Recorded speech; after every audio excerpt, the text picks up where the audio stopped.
bahwa Yogyakarta saat ini sedang menghadapi masalah sampah, bahkan sampai disebut dengan darurat sampah.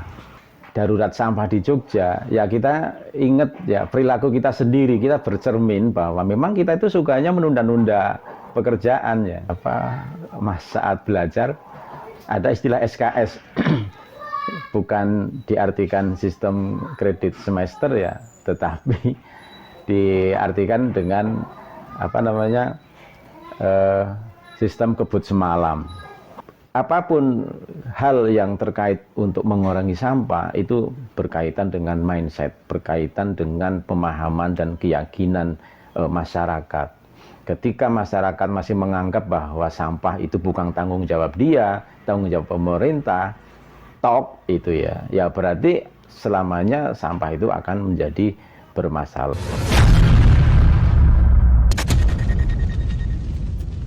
Assalamualaikum teman-teman, apa kabar? Semoga kita semua senantiasa berada di bawah lindungan Allah Subhanahu wa Ta'ala. Sudah mendengar ya tentang darurat sampah di Jogja? Ya, karena memang beberapa hari belakangan ini banyak berita yang beredar di beranda kita ya, bahwa Yogyakarta saat ini sedang menghadapi masalah sampah, bahkan sampai disebut dengan darurat sampah.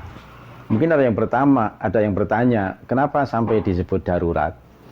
Ya, karena memang cukup berat ya ketika tempat pemrosesan akhir sampah yang ada di Piungan, yang menjadi andalan bagi warga di kota Yogyakarta, Bantul, dan Sleman, itu ditutup. Ya, ditutup sementara. Sementara yang namanya sampah itu kan nggak bisa ditunda ya. Sampah itu setiap hari berproduksi dari semua rumah tangga yang ada, dari pasar dan dari dunia industri juga.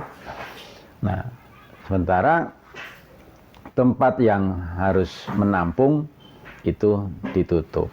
Nah, tentu hal ini menjadi satu problem yang ya harus dihadapi, mau tidak mau harus dihadapi. Teman-teman semua, sebenarnya kalau kita mencermati tentang darurat sampah di Jogja, ya kita ingat ya perilaku kita sendiri, kita bercermin bahwa memang kita itu sukanya menunda-nunda pekerjaan ya.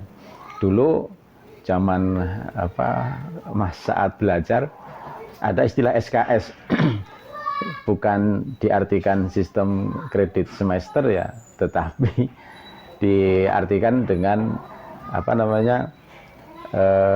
sistem kebut semalam.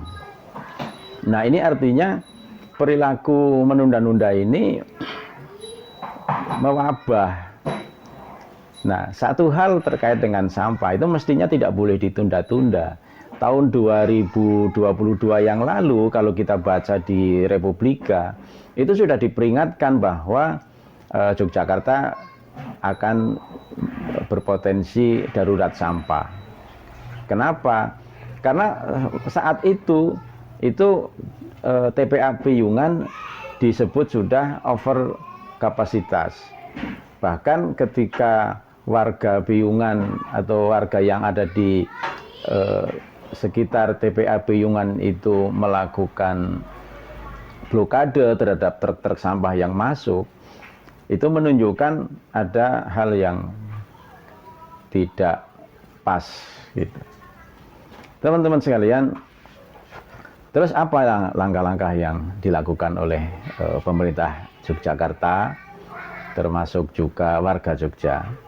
Ya, banyak memang sudah diberitakan masing-masing pemerintah, baik itu Sleman, Jogja, dan Bantul, itu melakukan langkah-langkah ya. Secara formal mereka mengeluarkan surat edaran.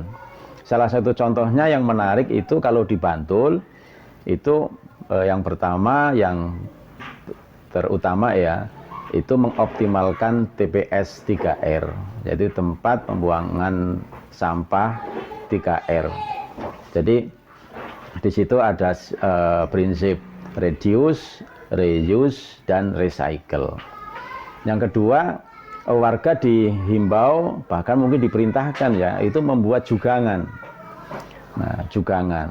Ini kalau kita melihat masalah jugangan, ini sebenarnya memang secara tradisional masyarakat kita itu kalau ada sampah itu ya dibuatkan lubang untuk ditimbun. Nah, tentu ini hanya bisa dilaksanakan di daerah-daerah yang ada lahannya. Walaupun di perkotaan juga sebenarnya bisa. Nah, solusi yang lain itu yang dikeluarkan oleh pemerintah kota Yogyakarta itu adalah memerintahkan agar seluruh ASN dan para karyawan di pemerintahan Jogja itu untuk membuat lubang biopori di masing-masing rumah.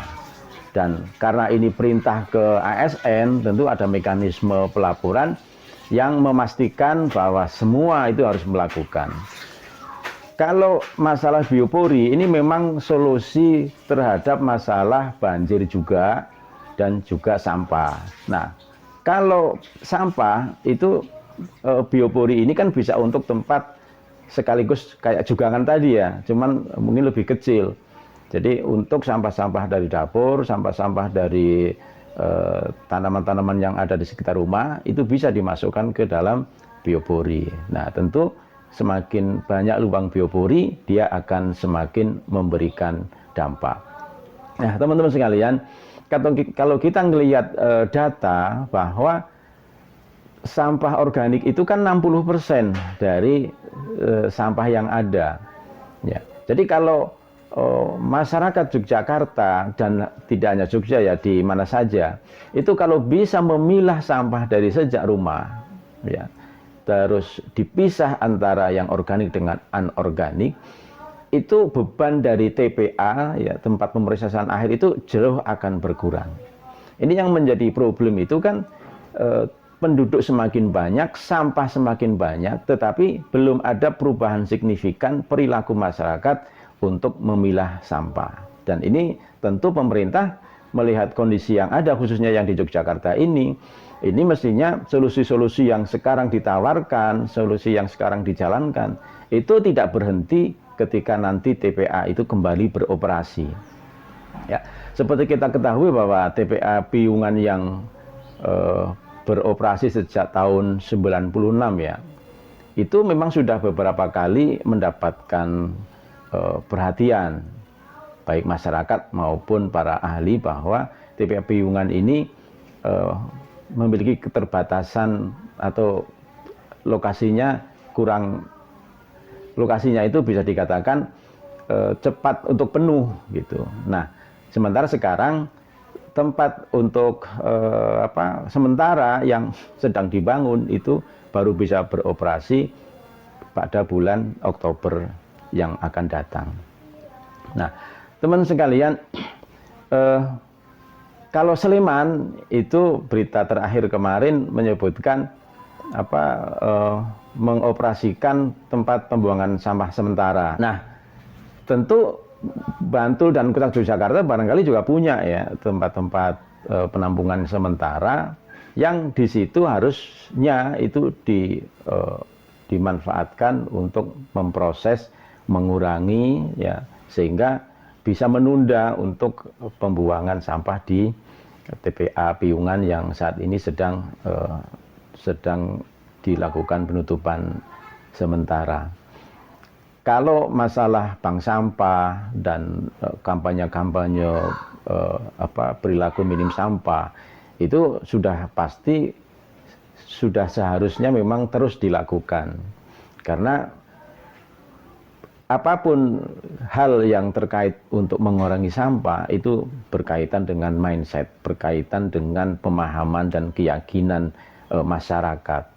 Ketika masyarakat masih menganggap bahwa sampah itu bukan tanggung jawab dia, tanggung jawab pemerintah, itu ya berarti selamanya sampah itu akan menjadi bermasalah sampai pemerintah itu benar-benar mampu untuk menghandle semua persoalan sampah. Tapi kalau warga itu sudah memiliki mindset bahwa sampahnya atau sampah kita adalah tanggung jawab kita yang harus kita olah sebelum benar-benar yang tidak bisa kita apa-apakan itu ya, itu kita serahkan kepada TPA, maka insya Allah persoalan sampah akan bisa selesai. Untuk itu mari kita semua, teman-teman semuanya, kita awali dari diri kita, dari rumah tangga kita, untuk mulai memilah sampah, untuk mulai bertanggung jawab atau bersikap bijak terhadap sampah, sehingga problem sampah yang sampai darurat itu tidak terjadi di wilayah kita. Terima kasih. Assalamualaikum warahmatullahi wabarakatuh.